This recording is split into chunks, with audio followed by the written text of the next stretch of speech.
નમસ્તે.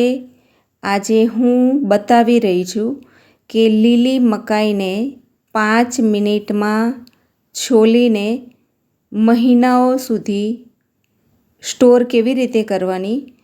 તો એના માટે મેં 2 કિલો લીલી મકાઈ વ્હાઈટ કલરની લઈ લીધી છે અને એને આસાન રીતે કેવી રીતે છોલવાની. તો આ રીતે મકાઈ ડોડામાં 2 થી 3 લાઈન છે એને એકવાર સરસ છોલી લેવાની છે અને ત્યાર પછી ખૂબ જ આસાનીથી આપણે એને છોલી શકીએ છીએ.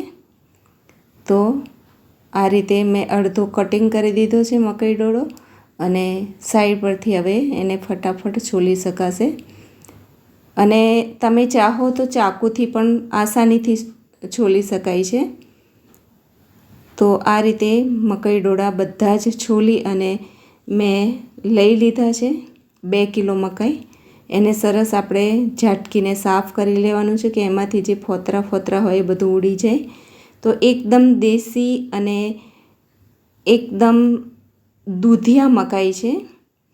હવે એને સ્ટોર કરવા માટે આપણે 3 થી 4 ગ્લાસ મેં તપેલામાં પાણી નાખ્યું છે. એમાં 2 ચમચી મીઠું, 2 ચમચી ખાંડ નાખી છે અને ખાંડ એ મકાઈ દાણાને મીઠા તો રાખશે જ પણ એ પ્રિઝર્વેટિવનું કામ પણ કરશે કે આપણને મહિનાઓ સુધી એ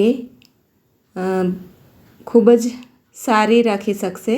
અને મકાઈ દાણાને આપણે કોઈ પણ રેસીપીમાં સારી રીતે યુઝ કરી શકીએ. તો એના માટે આપણે આ સ્ટોર કરવાનું છે કે બીજી સિઝન આવે ત્યાં સુધી આપણે સારી રીતે યુઝ કરી શકીએ. તો એના માટે દેખો મેં મકાઈ નાખી છે તો ધીમે ધીમે હવે એ દાણા ઉપર આવવા લાગ્યા છે. એટલે ઉપર આવી જાય તો સમજી લેવાનું કે હવે ફ્રોઝન માટે તૈયાર છે. અને બીજી સાઈડ આપણે ઠંડા પાણીનું તપેલું પણ તૈયાર રાખવાનું છે. અને આ જે મકાઈ ડોળા છે એને તરત મકાઈના દાણા છે એને કાઢી અને ઠંડા પાણીમાં આપણે એડ કરી દેવાનું છે. તો તૈયાર છે. બધા જ દાણા ઉપર આવી ગયા છે. તો હવે કાઢીને આપણે આ રીતે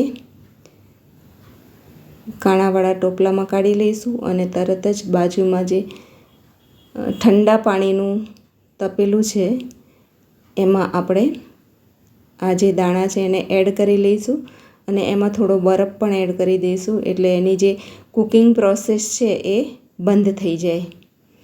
તો આ રીતે ઠંડા પાણીમાં સરસ એડ કરી દઈશું